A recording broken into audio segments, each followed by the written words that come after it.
In this tutorial, we'll show you how you can add a rental property against one of your clients so that you can upload this to portals and the required fields you need to do this. First of all, go into your clients and you should have your landlord added as a vendor. So we'll look for my record here.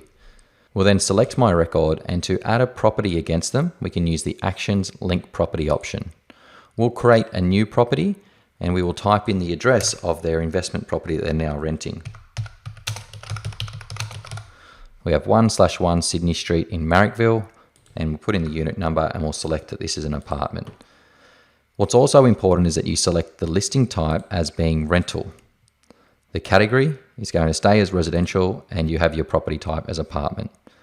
Once you've selected the listing type as rental and filled in the details, you can then add the property, and this creates a rental property record against your vendor. You'll fill in the basics such as bed, bath and car against the property. What's really important is in the life cycle, in the rental tab, there are required fields that you must have filled in for the property to be uploaded successfully. This is the rental amount per week, and this is how it will display online. So this can have characters, letters and numbers.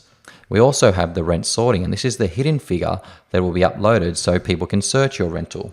You must also fill in when it's available or the current lease expires, and you'll also have to put in the bond, which is generally 4 times the rent per week. Once you've entered all of these, you have some other options to include whether smokers are allowed, pet friendly, or if it's furnished. You'll then hit the update rental information, and you now have all the required fields entered in for the property to be uploaded. After you have completed this, you'll need to go to the update status option, change the property status to for rent, and click the update status option. Once that is completed, you'll then need to add your marketing. So by filling in the heading and the summary, you'll then put in the images, add your opens, and you'll then be able to choose what portals you would like to upload this property for, and then hit the upload button.